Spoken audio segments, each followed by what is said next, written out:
آج بھی ہو جو ابراہیم سا ایمان پیدا، آج بھی ہو جو ابراہیم سا ایمان پیدا، آج کر سکتی ہے انداز گلستان پیدا۔ اللہ رب العالمین کے نزدیک سب سے محبوب چیز ایمان ہے۔ اللہ تعالیٰ کو ایمان سب سے زیادہ محبوب ہے، اور بندے کے لیے بھی سب سے زیادہ قیمتی چیز اور بڑی چیز ایمان ہے۔ اس سے بڑی کوئی نعمت اللہ کی طرف سے اس کو عطا نہیں کی گئی۔ سب سے بڑی نعمت جو اللہ تعالیٰ نے بندے کو عطا فرمائی وہ ایمان کی نعمت ہے۔ اور اللہ تبارک و تعالیٰ کی مدد اور نصرت اور مسلمانوں کی فتح اور کامرانی کا وعدہ بھی ایمان پر منحصر ہے، ایمان کی دولت پر منحصر ہے۔ ایمان ہے تو اللہ تعالیٰ کی مدد نصرتیں آتی رہی ہیں اور آتی رہیں گی، اور ایمان اگر مسلمانوں کے پاس نہیں ہے تو اللہ تعالیٰ کی مدد نصرتیں رک جایا کرتی ہیں اور رکے۔ اللہ تعالیٰ نے قرآن کریم کے اندر ارشاد فرمایا کہ ایمان والوں کی جو مددیں کی جاتی ہیں اور نصرتیں کی جاتی ہیں وہ قلت اور کثرت کی بنیاد پر نہیں کی جاتی کہ مسلمان تھوڑے ہیں یا زیادہ ہیں۔ قلت اور کثرت کی بنیاد اللہ رب العالمین کے نزدیک نہیں ہے۔ یہ تو دنیا کا طریقہ ہے کہ جس کی اکثریت ہوتی ہے اس کی حکومت بن جاتی ہے، جس کی ووٹنگ زیادہ ہوتی ہے اس کی پارٹی بن جاتی ہے۔ ووٹنگ کا اعتبار ہے، اکثریت کا اعتبار ہے، اکثریت غالب رہتی ہے، اکثریت کی بات سنی جاتی ہے، مانی جاتی ہے، اکثریت فاتح ہوتی ہے، قلت فاتح نہیں ہوتی۔ یہ دنیا کا زاویہ ہے، یہ دنیا کا طریقہ ہے، لیکن اللہ رب العالمین نے مسلمانوں کی فتح و کامرانی کی بنیاد قلت و کثرت پر نہیں رکھی، کبھی بھی نہیں رکھی۔ اللہ رب العالمین قلت و کثرت کے پابند نہیں۔ فرمایا وَاذْكُرُوا إِذْ أَنْتُمْ قَلِيلٌ مُسْتَضْعَفُونَ فِي الْأَرْضِ، یاد کرو تم لوگ تھوڑے تھے، زمین میں کمزور سمجھے جاتے تھے۔ مستضعفون فی الارض تخافون ان یتخطفکم الناس، تم ڈرتے تھے کہ لوگ تمہیں کچل دیں گے، دبا کچلا کر دیں گے تمہیں۔ فآوارکم، بس اللہ تعالیٰ نے تم کو ٹھکانہ دی۔ وَأَيَّدَكُمْ بِنَصْرِهِ، اور اپنی مدد سے تمہیں قوت عطا فرمائی۔ وَرَزَقَكُمْ مِنَ الطَّيِّبَاتِ، اور تم کو رزق عطا فرمایا۔ لَعَلَّكُمْ تَشْكُرُونَ، تاکہ تم شکر ادا کرو۔ کم من فئۃ قلیلۃ غلبت فئۃ کثیرۃ بإذن اللہ، اللہ نے فرمایا کتنی مرتبہ ایسا ہوا ہے، یہ ایک مرتبہ یہ دو مرتبہ نہیں، کتنی مرتبہ ایسا ہوا ہے۔ کم من فئۃ قلیلۃ، کہ چھوٹی چھوٹی جماعتیں غلبت فئۃ کثیرۃ بإذن اللہ، بڑی بڑی جماعتوں پر بھاری پڑ گئی، غالب آ گئی۔ کیا وجہ تھی؟ جماعتیں تو چھوٹی تھی، تعداد کم تھی، لیکن وہ غالب آ گئی۔ اللہ رب العالمین نے بتلا دیا کہ مسلمانوں، روئے زمین پر تمہاری کامیابی اور کامرانی کا جو وعدہ ہے وہ قلت و کثرت کی بنیاد پر نہیں ہے، کبھی بھی نہیں رہا کہ تم زیادہ ہوگے تو فاتح بن جاؤ گے، کامیاب ہو جاؤ، تمہاری حکومتیں بن جائیں گی۔ اللہ رب العالمین نے پچھلوں کو جو حکومتیں عطا فرمائی ہیں وہ قلت و کثرت کی بنیاد پر عطا نہیں فرمائی، بلکہ فرمایا وَلَا تَهِنُوا وَلَا تَحْزَنُوا وَأَنْتُمُ الْأَعْلَوْنَ إِن كُنتُم مُؤْمِنِينَ۔ پھر کیا وجہ تھی، وہ کیا سبب تھا جس کی بنیاد پر مسلمان کامیاب ہوتے تھے؟ اللہ کے فرشتے روئے زمین پر اترتے تھے مسلمانوں کی مدد کے لیے، اور مسلمان غالب رہتے تھے، مسلمانوں کی حکومتیں ہوتی تھی، اور انسانوں سے بڑھ کر جانوروں پر ان کی حکومتیں ہوتی تھی۔ شیر جیسے جانور ان کے سامنے سرنگو ہوتے تھے۔ وہ سبب کیا تھا؟ وہ کون سی نعمت تھی، وہ کون سی ایسی چیز تھی جو مسلمانوں کو حاصل تھی اور آج نہیں ہے؟ وہ اللہ نے فرمایا وَلَا تَهِنُوا وَلَا تَحْزَنُوا وَأَنْتُمُ الْأَعْلَوْنَ إِن كُنتُم مُؤْمِنِينَ۔ اس آیت کے اندر فرمایا تم گھبراؤ مت، تم غمگین مت ہو کبھی بھی دنیا کے اندر، کبھی تمہیں گھبرانے کی ضرورت نہیں ہے کہ سامنے والا شیر ہے، لیکن تم اچھی طرح جان لو کہ سوا شیر تم ہی ہو، طاقتور تم ہی ہو۔ بس ایک شرط ہے وَلَا تَهِنُوا وَلَا تَحْزَنُوا، تمہیں گھبرانے کی ضرورت نہیں ہے، تمہیں غم کرنے کی ضرورت نہیں ہے۔ وَأَنْتُمُ الْأَعْلَوْنَ إِن كُنتُم مُؤْمِنِينَ، تم ہی سر بلند رہو گے، یعنی تمہاری حکومتیں رہیں گی، تم محکوم بن کر نہیں رہو گے دنیا کے اندر، غلام بن کر نہیں رہو گے، تم سردار ہو سردار۔ ایمان بڑی چیز ہے تو ایمان والا بھی بڑی چیز ہے دنیا کے اندر، ایمان والے کا مقام بھی بڑا ہے، ایمان والا سردار ہوتا ہے، حاکم ہوتا ہے۔ وَأَنْتُمُ الْأَعْلَوْنَ إِن كُنتُم مُؤْمِنِينَ، تم ہی سر بلند رہو گے اگر مومن بن کے رہو گے، بس ایک ہی شرط ہے مومن بن کر رہو۔ تمہاری قلت و کثرت، تھوڑا و زیادہ ہونا، یہ کوئی معنی نہیں رکھتا اللہ کے رسول، کوئی معنی نہیں رکھتا۔ غزوہ احد کے اندر، غزوہ بدر کے اندر دیکھیں 313 صحابہ و ہزاروں کا مجمع، لیکن اللہ تعالیٰ نے کو غالب کر کے دکھایا۔ غزوہ بدر کے اندر دیکھیں، اور پھر اس کے بعد غزوہ حنین میں دیکھیں کہ 12,000 مسلمان، کفار کا لشکر 20,000 پر مشتمل، لیکن اور جنگوں میں مسلمان اتنے بھی نہیں تھے جتنے اس جنگ میں تھے غزوہ حنین میں۔ اب مسلمان یہ سوچ رہے تھے لن تغلب اليوم لن نغلب اليوم، آج ہم پر کوئی غالب نہیں آ سکتا، کیونکہ آج ہماری تعداد پہلے سے بہت زیادہ ہے، کہاں 313 اور کہاں ہزاروں کا لشکر، اور یہاں تو صرف اتنا فرق ہے کہ ہم 12,000 ہیں وہ 20,000، تھوڑا سا فرق ہے۔ جب ہم اس وقت نہیں ہارے، اس وقت ہم مغلوب نہیں ہوئے، اس وقت ہم غالب رہے، تو آج تو ہم غالب ہو کر رہیں گے۔ یہ زعم پیدا ہو گیا، یہ گمان پیدا ہو گیا، یہ فخر پیدا ہو گیا، اور بھول گئے تھوڑی دیر کے لیے اس بات کو کہ اللہ تعالیٰ طاقت کی بنیاد پر، تعداد کی بنیاد پر فتح نصرت عطا نہیں فرماتے، وہ تو ایمان کی بنیاد پر عطا فرماتے۔ تھوڑی دیر کے لیے بھول گئے، جنگ کا کاسا پلٹ گیا۔ تو اللہ رب العالمین نے ہمیشہ یہ دکھایا وَعَدَ اللَّهُ الَّذِينَ آمَنُوا مِنكُمْ وَعَمِلُوا الصَّالِحَاتِ، اور جس طرح صحابہ کرام رضی اللہ عنہم اجمعین اس ایمان کی بنیاد پر کامیاب رہے، کامران رہے، حکومتیں اللہ تعالیٰ نے ان کو عطا فرمائی، وہ بڑی بڑی کفر کی طاقتیں، قیصر و کسریٰ کی طاقتیں ان کے پیروں پہ آ کے گر گئی، پیروں پہ آ کے گر گئی، ان کو کچھ نہیں بگاڑ پائیں۔ اور اس ایمان کی بنیاد پر اللہ تعالیٰ نے فتح مکہ میں ان کو فتح نصیب فرمائی، نصرت نصیب فرمائی ان کو۔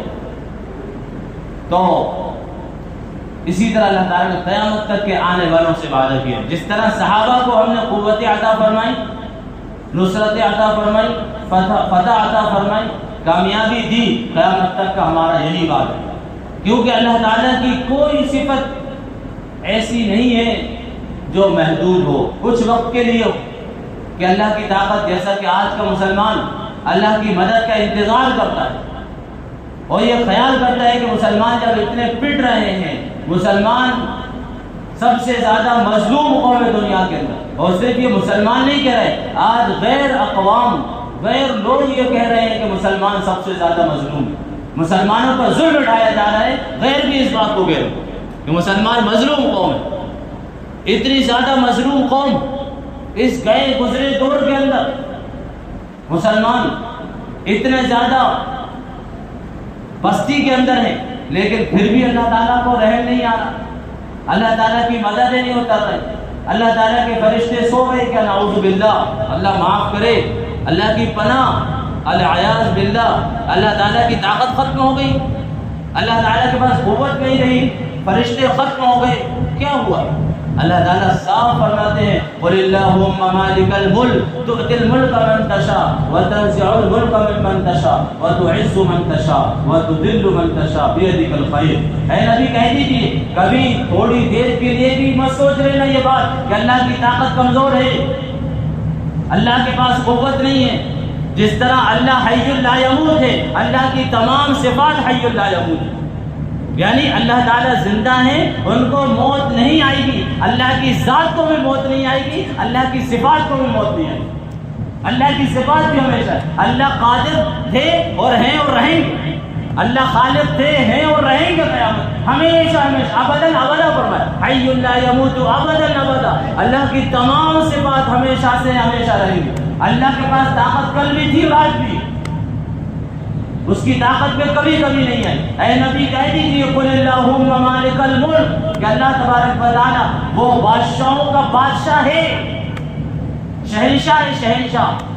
اس لیے شہنشاہ نام صرف اللہ کو زیبا ہے، اس کے علاوہ کسی کو زیبا نہیں۔ علماء نے لکھا ہے کہ شہنشاہ نام بندوں کے نہیں رکھنا چاہیے، شہنشاہ کا مطلب ہوتا ہے شاہان شاہ، بادشاہوں کا بادشاہ، اس کو شہنشاہ کہتے ہیں، شاہان شاہ، بادشاہوں کا بادشاہ، اور بادشاہوں کا بادشاہ صرف اللہ۔ کون ہے؟ اللہ۔ تو جتنے بھی بادشاہ دنیا کے اندر ہیں چھوٹے موٹے، عارضی، وقتی، فانی، ان سب کا بادشاہوں کا بادشاہ کون ہے؟ اللہ ہے۔ تو شہنشاہ نام صرف اللہ کو زیبا۔ فرمایا قل اللہم مالک الملک، کہہ دیجیے اے نبی کہ اللہ بادشاہوں کا بادشاہ ہے۔ تؤتی الملک من تشاء، جس کو چاہتا ہے بادشاہت عطا فرماتا ہے، وہ قلت و کثرت نہیں دیکھتا۔ یہ بادشاہت عطا فرمانا اللہ کے قبضے قدرت میں۔ تؤتی الملک من تشاء وتنزع الملک ممن تشاء، وہ جس سے چاہتا ہے چھین لیتا ہے۔ مسلمان جبکہ تعداد میں کم تھے، ان کا کوئی مقام نہیں تھا، ایمان عطا فرما کر ان کو حکومت عطا فرمائی، اور جب چاہے مسلمانوں سے چھین بھی۔ تاریخ شاہد ہے کہ جب مسلمان اپنے ایمان میں کمزور ہو گئے، اپنے مرتبے کو بھول گئے، اپنے مقام کو بھول گئے اور عیاشیوں کے اندر مبتلا ہو گئے، تو اللہ تبارک و تعالیٰ نے ان سے حکومتیں چھین کے پھر غیر ہو گئے۔ یہ وتنزع الملک ممن تشاء، وہ عطا بھی وہی کرتا ہے اور چھینتا بھی وہی ہے۔ وتعز من تشاء وتذل من تشاء، اور وہ جس کو چاہے عزت عطا فرمائے اور جس کو چاہے ذلیل کر دے۔ ذلت بھی اللہ تبارک و تعالیٰ عطا فرماتے ہیں۔ اگر مسلمان پٹ رہے ہیں، ان کا کوئی پرسان حال نہیں ہے، ان کی کہیں سنوائی نہیں ہے، تو اللہ خود قرآن کے اندر کہہ رہے ہیں کہ عزتیں بھی اللہ نے دی تھی اور ذلتیں بھی اللہ ہی دیتے۔ بیدک الخیر، ہر خیر کی کنجی اللہ کے قبضہ قدرت میں ہے۔ انک علی کل شیء قدیر، اللہ ہر چیز پر قادر۔ اب دیکھیں کہ اللہ رب العالمین سب کچھ قدرت ہونے کے باوجود کیوں مدد نہیں کر رہے؟ اس لیے کہ ہم مومن نہیں، ہم خاندانی مسلمان ہیں، ہم کاغذاتی مسلمان ہیں، ہم نسلاً در نسل مسلمان ہیں، نسلاً بعد نسل ہم مسلمان ہیں، خاندانی مسلمان ہیں، کاغذاتی مسلمان ہیں، لیکن اللہ تبارک و تعالیٰ کے وعدے خاندانی مسلمانوں پر نہیں، اللہ کے وعدے نسلوں کے مسلمانوں پر نہیں ہیں، کاغذاتی مسلمانوں پر اللہ کے وعدے نہیں ہیں۔ اللہ نے کہا اے ایمان والو یا ایھا الذین آمنوا آمنوا کما آمن الناس، خاندان والا ایمان لے کر مت آؤ۔ سب کیوں کر رہے ہو کہ ہمارے باپ دادا ایسی کرتے تھے، ہمارے ابا ایسی کرتے تھے، ہمارے دادا ایسی کرتے تھے، خاندانی ایمان۔ جب کھچڑا کیوں پکا رہے ہیں آپ؟ صاحب ہمارے دادا پکاتے تھے، ہمارے ابا پکاتے تھے، ہماری پھوپھی پکاتی تھی، ہماری دادی پکاتی تھی۔ گھوڑے کیوں بھر رہے ہیں؟ صاحب ایسا ہمارے باپ دادا کرتے چلے آئے۔ یہ خاندانی ایمان، اللہ کے وعدے خاندانی ایمان پر نہیں ہے، کاغذاتی ایمان پر نہیں ہے۔ باپ دادا کا کاغذات کے اندر ہم مسلمان، بہت ایکٹر ہیں ایسے مسلمان، نام کے مسلمان، لیکن اللہ نے تو صاف اصول بیان فرمایا کیسا ایمان لے کر آنا ہے تمہیں۔ یا ایھا الذین آمنوا آمنوا کما آمن الناس، اے ایمان والو ایسا ایمان لے کر آؤ جیسے صحابہ ایمان لے کر آئے، ایسا ایمان لے کر آؤ۔ وہ ایمان اللہ کو مطلوب ہے۔ اور کیسا ایمان تھا بتا، ایک ایگزامپل میں دے رہا ہوں۔ علماء نے لکھا ہے کہ ایمان لانے کے بعد سب سے اہم چیز تو نماز ہوتی ہے۔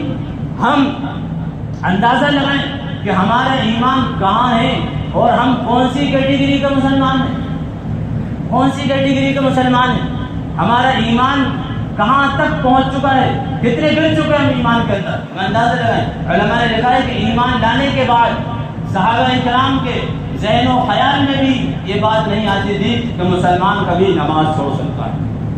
یہ ان کے ایسا ایمان بنانا ہے، ایسا ایمان کہ نماز کوئی چھوڑنے کی چیز ہے۔ فرمایا منافق جو ہوتا ہے اس پر فجر اور عشاء کی نماز بھاری ہوتی، تو ہم اندازہ لگائیں ہم کون سی کیٹیگری میں جا رہے ہیں، ہمارا شمار کن لوگوں میں ہو رہا ہوگا؟ کیا ہم منافقین میں سے ہو گئے؟ اللہ معاف فرماؤ، کسی کو نہ بنائے اللہ تعالیٰ منافقین میں سے، کسی کو نہ بنائے۔ فرمایا منافق پر فجر عشاء اور فجر کی نماز بھاری ہوتی ہے، اور منافق جو کافر سے بدتر، مشرک سے بدتر، ظالم سے بدتر، سب سے زیادہ بدتر منافق ہوتا ہے، جو مسلمانوں کا مخبر ہوتا ہے، مسلمانوں کا جاسوس ہوتا ہے، جو مسلمانوں کو نقصان پہنچانے کے لیے بہروپیہ بنتا ہے، بہروپیہ بن کر مسلمانوں کے درمیان رہتا ہے، مسلمانوں کا لبادہ پہن کر، ٹوپی بھی ہوگی، صافہ بھی ہوگا، داڑھی بھی ہوگی، کرتا پاجامہ بھی ہوگا، مسلمانوں کے درمیان ہوگا، لیکن وہ مسلمان نہیں ہے، وہ بے روپیہ ہے، وہ مخبر ہے، وہ جاسوس ہوتا ہے، وہ مسلمانوں کی خبریں اپنوں میں جا کے کہتا ہے اور بتلاتا ہے، اور اس کا ارادہ نقصان پہنچانے کا ہوتا ہے۔ یہ منافق ہو، یہ منافق کی ڈیفینیشن ہے۔ وہ فرمائے یہ منافق جس پر عشاء و فجر کی نماز بھاری ہوتی ہے۔ کہاں ہو رہی ہیں ہماری فجر کی نمازیں؟ کتنے دن ہو گئے ہم نے فجر کی نماز نہیں پڑھی؟ اندازہ لگائیں ہمارا ایمان کا لیول کہاں تک پہنچ چکا ہے، کتنا گر چکا ہے ایمان کا لیول۔ کہنے کو مسلمان ہے، اس لیے میں نے کہا تھا کاغذاتی مسلمان اللہ کے یہاں قابل قبول نہیں ہے، خاندانی مسلمان قابل قبول نہیں ہے۔ فرمایا آمنو کما آمن الناس، ایسا ایمان لے کر آؤ جیسے صحابہ ایمان لے کر آئے، ایسا ایمان چاہیے اللہ، صحابہ جیسا ایمان۔ کہ ایمان لانے کے بعد صحابہ کرام کے وہم و خیال میں یہ بات نہیں آتی تھی کہ مسلمان نماز چھوڑ سکتا، حالانکہ روایت ملتی ہے کہ صحابہ کرام سے گناہ ہوئے، ان کو سزائیں دی گئیں اور ان کی توبہ قبول ہوئی اور اللہ تعالیٰ نے ان کو معاف کیا، یہ سب روایت کے اندر، یعنی اور گناہ مسلمان ایمان والے سے ہو سکتے ہیں، صحابہ سے ہوئے۔ علماء نے اس کے اندر حکمتیں لکھی ہیں، اگر صحابہ کرام سے چوری نہ ہوتی، بعض صحابہ اللہ تعالیٰ نے پریکٹیکلی اسلام کو نافذ کر کے دکھانا تھا، پریکٹیکلی اسلام کو نافذ کر کے دکھانا تھا، اس لیے بعض صحابہ کرام سے چوریاں ہوئی، پھر ان کے ہاتھ کاٹے گئے، بتلایا گیا کہ اگر کوئی چوری کر لے تو اس کے ہاتھ کیسے کاٹے جائیں گے، نمونہ دکھلایا گیا، ورنہ نمونہ کیسے دکھلاتے؟ پھر اللہ تعالیٰ نے ان کو معاف کیا۔ التائب من الذنب کمن لا ذنب لہ، اس لیے کوئی بدگمان نہیں ہو سکتا صحابہ کے بارے میں، کوئی صحابہ کو برا نہیں کہہ سکتا۔ فرمایا اللہ فی اصحابی لا تتخذوهم غرضا من بعدی، کہ اللہ خطبے کے اندر سنتے، اس کے معنی اتقوا اللہ، اللہ سے ڈرو، اللہ سے ڈرو میرے صحابہ کے بارے میں، میرے صحابہ کو برا مت کہو کہ صاحب صحابہ نے تو چوری کر لی، ان سے تو بدکاری ہو گئی، نعوذ باللہ، نہیں، اس لیے کہ التائب من الذنب کمن لا ذنب لہ، توبہ کرنے والا ایسا ہے جیسے اس نے گناہ کیا ہی نہیں، ان کی توبہ قبول ہو گئی اور رضی اللہ عنہم ورضوا عنہ کا پروانہ ان کو مل گیا، خدا ان سے راضی، وہ راضی خدا سے۔ قاری صدیق صاحب رحمۃ اللہ علیہ باندھا والے، ان کا یہ شعر رضی اللہ عنہ ورضوا عنہ کا ترجمہ بہترین انہوں نے کیا، خدا ان سے راضی، وہ راضی خدا سے، ادھر قدر دانی ادھر اللہ اللہ، یہ صحابہ کی شان تھی۔ تو صحابہ کرام کو تو اللہ نے معاف فرما دیا، تو گناہ بھی ہو سکتے ہیں، لیکن نماز چھوڑتے یہ کبھی کسی صحابی کے ذہن میں بھی نہیں آتا، ان کے تصور میں بھی نہیں آتا تھا کہ مسلمان نماز چھوڑ سکتا ہے۔ آج ہمارے ایمان کا لیول کہاں ہے، ہم اندازہ لگائیں۔ یہ اتنے سارے مسلمان جمعے میں دکھتے ہیں، یہ دیگر نمازوں میں کہاں رہتے ہیں؟ کیا جمعے کی نماز فرض کے علاوہ اور کچھ ہے؟ اور دل میں جو 5 نمازیں ہیں وہ کا سنت ہے، وہ کا مستحب ہے، وہ کا نفل نمازیں ہیں، ان کا مقام سے تہجد کی نماز کا ہے، نفل کیا ہے؟ سنت نماز ہے۔ وہ جمعے کی نماز کا مقام کیا اور کچھ ہے؟ کیا ہے؟ جمعے کی نماز بھی فرض ہے اور دن میں 5 نمازیں بھی فرض ہیں۔ جو گناہ جمعے کی نماز چھوڑنے کا مل رہا ہے وہی گناہ دن میں 5 وقت کی نمازوں کو چھوڑنے کا مل رہا ہے. ثواب میں اللہ تعالیٰ زیادتی فرماتے ہیں. یہ اللہ تعالیٰ کے نام ہے. رمضان کے اندر جو ہے اعمال کی قیمت بڑھ جاتی ہے, جمعے کے اندر اعمال کی قیمت بڑھ جاتی ہے, جمعے کی نماز کی قیمت بڑھ جاتی ہے. ورنہ گناہ تو ہے, گناہ تو ہے. تو ہمارا ایمان اتنا کمزور ہو چکا ہے کہ نمازوں کی اہمیت ہمارے دل سے نکل چکی ہے. صحابہ کرام رضی اللہ عنہم اجمعین کی طرح ایمان لے کر آؤ. آمنو کما آمن الناس, ایسا ایمان لے کر آؤ جیسے صحابہ کرام ایمان لے کر. ہر چیز سے زیادہ ان کا ایمان کا یہ حصہ ہے کہ وہ ہر چیز سے زیادہ اللہ سے محبت کرتے ہیں. آدمی نماز چھوڑے گا, اللہ کی نافرمانی کرے گا, گناہوں کے اندر مبتلا ہوگا, سنتوں کو چھوڑے گا, شریعت کو پامال کرے گا. ان کی وجوہات جو ہو سکتی ہیں وہ چند چیزیں ہو سکتی ہیں. اللہ تعالیٰ نے ان کو قرآن کریم کے اندر بیان کرا, چند چیزیں ہو سکتی ہیں. اور کہا ان سب چیزوں سے زیادہ محبت تمہیں اللہ اور اس کے رسول سے ہونا چاہیے. یعنی اللہ اور اس کے رسول کا حکم نہیں ٹوٹنا چاہیے. چاہے ان چیزوں میں نقصان ہوتا ہے ہو جائے, اللہ اور اس کے رسول کی محبت سب سے زیادہ ہونا چاہیے. صحابہ کرام رضی اللہ عنہم اجمعین ان پر کھڑے اترے تھے. فرمایا قل ان کان آباؤکم وابناؤکم وإخوانكم وأزواجكم وعشيرتكم وأموال اقترفتموها وتجارة تخشون كسادها ومساكن ترضونها أحب إليكم من الله ورسوله وجهاد في سبيله فتربصوا حتى يأتي الله بأمره. اے نبی کہہ دیجیے اگر تمہارے باپ, بھائی آدمی کہہ سکتا ہے میرے باپ نے مجھے جو ہے نیک نہیں بنایا, میرے باپ نے مجھے پڑھایا نہیں. اتنی سمجھ آ گئی کہ باپ کی غلطی نکال رہے ہو, باپ کی کمی نکال رہے ہو کہ میرے باپ نے مجھے پڑھایا نہیں, میرے باپ نے مجھے فجر میں اٹھایا نہیں, میرے باپ نے جو ہے مجھے دیندار نہیں بنایا. اتنی سمجھ آ گئی اب بن جا دیندار, اب بن جا دیندار. یا باپ کے کہنے باپ نے کسی گناہ پر مجبور کیا تو اب دیکھا جائے گا اسے اللہ سے زیادہ محبت ہے یا باپ سے زیادہ محبت. یہ کسوٹی دی اللہ تعالیٰ نے, کسوٹی بیان فرمائی. قل ان کان آباؤکم, اے نبی کہہ دیجیے اگر تمہارے باپ, وابناؤکم تمہارے بیٹے, وازواجکم تمہاری بیویاں, واخوانکم تمہارے بھائی, وعشیرتکم تمہارے خاندان, واموال اقترفتموها وہ مال جو تم جمع کرتے ہو. کتنی محبت ہوتی ہے مال سے. اللہ کا ویل لکل ہمزۃ لمزہ الذی جمع مالا وعددا. مال سے اتنی محبت ہوتی ہے بندے کو, اس کو جمع کرتا ہے, اس کو بار بار گنتا ہے, کہیں کم تو نہیں ہو. 1 لاکھ روپے اس نے رکھے ہو اور 8 دن کے بعد پھر اس کو چپ چاپ جو ہے گنے گا, کم تو نہیں ہوگا کہیں رکھے رکھے, بار بار گنتا ہے. سال میں کتنی مرتبہ گن دے گا ان پیسوں کو. الذی جمع مالا وعددا, مال کو بار بار گنتا ہے. یحسب ان مالہ اخلدا, گمان کرتا ہے اس کے بعد ہمیشہ رہے گا. یا تو مال فنا ہوگا یا یہ دنیا سے جائے گا. مال ہمیشہ نہیں رہے گا, یا تو یہ مال سے جائے گا یا مال اس سے جائے گا. فرمایا واموال اقترفتموها, اور وہ مال جو تم نے جمع کیے ہیں, وتجارۃ تخشون کسادها, اور وہ تجارت جس کی نکاسی کا, کم ہونے کا تمہیں اندیشہ ہوتا ہے. بزنس میں گھاٹا نہ ہو جائے, جس کے گھاٹے کا تمہیں اندیشہ ہوتا ہے. وتجارۃ تخشون کسادها ومساکن ترضونها, اور تمہاری وہ ملٹیاں, تمہارے وہ محلات, تمہاری وہ بلڈنگیں, تمہارے وہ مکانات جو تمہیں محبوب ہیں. ومساکن ترضونها احب الیکم من اللہ ورسولہ, اگر یہ تمہیں اللہ اور اس کے رسول سے زیادہ محبوب ہے. وجہاد فی سبیلہ, اور اس کے راستے میں جہاد کرنے سے زیادہ محبوب ہے, تو فرمایا فتربصوا, تو انتظار کرو, حتی یأتی اللہ بامرہ, یہاں تک کہ اللہ تعالیٰ اپنا حکم دے. علماء نے لکھا حکم سے مراد عذاب ہے, یہاں تک کہ اللہ اپنا عذاب بھیج دے تمہارے اوپر. اب تم نے کوئی کسر نہیں چھوڑی, اس لیے کہ اللہ اور اس کے رسول کی محبت تم نے گرا دی اور چیزوں کی محبت کو بڑھا دی.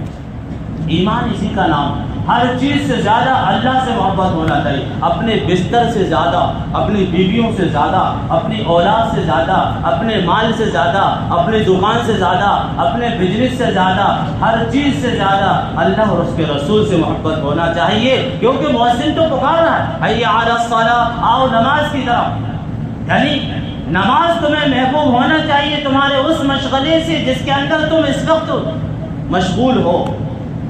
اگر آدمی اس وقت کاروبار کے اندر مشغول ہے، دکان کے اندر تجارت کے اندر مشغول ہے، آدمی اس وقت جو پیسے گننے میں مشغول ہے، آدمی اس وقت حساب و کتاب میں مشغول ہے، کھیتی کے اندر، تجارت کے اندر، پڑھانے کے اندر، پڑھنے کے اندر، کسی کام کے اندر بھی مشغول ہے، لیکن اس وقت دل کے اندر سب سے زیادہ چاہت اور محبت اس بات کی ہونا چاہیے کہ نماز سب سے اہم، نماز سب سے اہم چیز ہے۔ اللہ کا مؤذن ہمیں یاد دلاتا ہے، حی علی الصلاۃ، آؤ نماز کی طرف، حی علی الفلاح، آؤ کامیابی کی طرف۔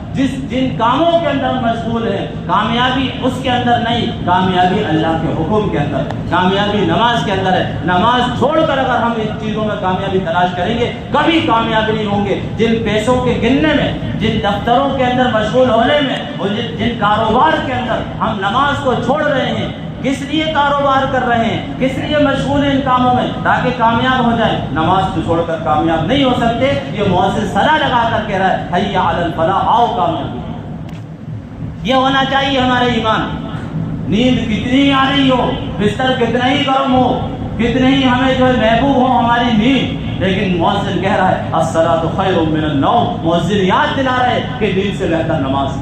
وہ تو یاد دلا رہے، ایسا نہیں ہے کہ اسی وقت بہتر ہوئی ہے، وہ یاد دہانی کرا رہا ہے۔ دراصل اللہ نے بنائی نماز کو ہر چیز سے زیادہ افضل ہے، ہر چیز سے زیادہ محبوب اللہ نے نماز کو بنایا۔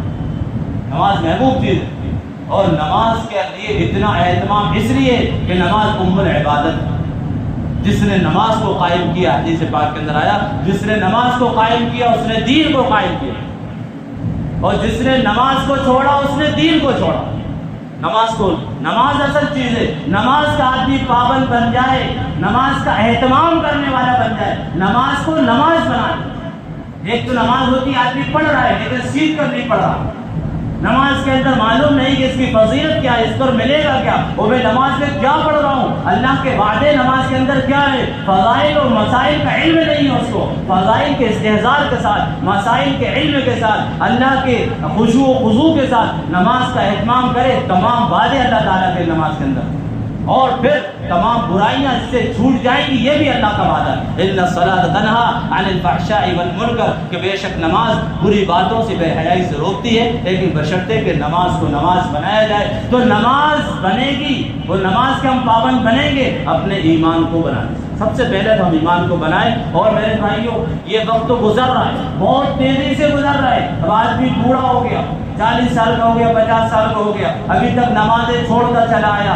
نمازیں نہیں پڑھی اس نے، بہت غفلت کے ساتھ زندگی گزاری، گناہوں کے ساتھ زندگی گزاری، اور ایمان کی کوئی اہمیت نہیں تھی۔ لیکن ابھی مرنے سے پہلے اللہ نے وقت دیا، وقت دیا ہے مرنے سے پہلے۔ مرنے سے پہلے ہمارے پاس وقت ہے توبہ کرنے کا، استغفار کرنے کا۔ اس لیے تو فرمایا دن میں 70 مرتبہ اگر گناہ ہو جائے، 70 مرتبہ اللہ سے توبہ کرو، 70 مرتبہ اللہ معاف کرے گا۔ ایک آدمی کی کوئی گاڑی ایکسیڈنٹ ہو جائے اور کہے سوری، دوسری مرتبہ ایکسیڈنٹ ہو جائے کہا سوری، تیسری مرتبہ ایکسیڈنٹ ہو جائے اس کے تھپاڑ مارے گا، بار بار ایکسیڈنٹ کرتا ہے سوری بولتا ہے۔ لیکن اللہ کی شان دیکھیے، اب بندہ گناہ کرتا ہے، ایک گناہ کیا، دوبارہ کیا، دوبارہ کیا، 70 مرتبہ وہی گناہ کرے، 70 مرتبہ اللہ سے معافی مانگے، اللہ تعالیٰ 70 مرتبہ معاف کرنے پر خوش ہوتے ہیں، غصہ نہیں ہوتا۔ لیکن توبہ ہماری اصل توبہ ہونا چاہیے، گال پہ ہاتھ مارنے کا نام توبہ نہیں ہے۔ توبہ کے بس آخری بار کہہ رہا وقت ہو گیا۔ توبہ کہتے ہیں 3 چیزوں کا نام ہے، ماضی، حال، استقبال، یعنی پاس اور جو پریزنٹ اور فیوچر، 3 چیزوں سے مل کر توبہ بنتی ہے۔ ماضی میں ہم سے جو گناہ ہو گیا اس پر سچی پکی ندامت اور شرمندگی کی، مجھ سے بہت غلط کام ہوا، بہت غلط کام ہوا، یہ ماضی کے اندر ماضی کا استحضار ہو رہا، اور حال کے اندر اس کو چھوڑ دیں کہ آپ بالکل کرنے ہی اس کام کو، اور فیوچر کے اندر مستقبل میں کہ آئندہ اس کام کو کروں گا بھی نہیں، ایسا عزم کرے۔ ان 3 چیزوں کا تحقق ہوگا تو توبہ بنے گی۔ اگرچہ توبہ اس طرح توبہ کرنے کے بعد پھر گناہ ہو جائے، پھر توبہ کر لے، اللہ تعالیٰ خوش ہوں گے، اللہ تعالیٰ ناراض نہیں ہوتے۔ لیکن اگر شیطان نے بہکا دیا کہ بار بار توبہ کرتا ہے، توڑ دیتا ہے، توبہ کرنے سے کیا فائدہ؟ یہ شیطان بہکاتا ہے، اس کی باتوں میں نہ ہے، وہ بات مرتبہ بندہ پھر توبہ کرنا چھوڑ دیتا ہے، پھر موت کا وقت آ جاتا ہے، کہہ کر نہیں آتا، اسی حالت میں دنیا سے چلا جاتا ہے، وہ بغیر توبہ کے مر جاتا ہے۔ اس لیے بغیر توبہ کے نہیں رہنا۔ حدیث پاک کے اندر آیا، نبی علیہ الصلوۃ والسلام فرمایا میں دن میں 100 مرتبہ استغفار کرتا ہوں۔ کیوں کرتے ہیں؟ ہماری اور آپ کی تعلیم کے لیے، ورنہ نبی تو معصوم، اس لیے ہم کثرت سے استغفار بھی کریں۔ اللہ تعالیٰ ہمیں توفیق نصیب فرمائے۔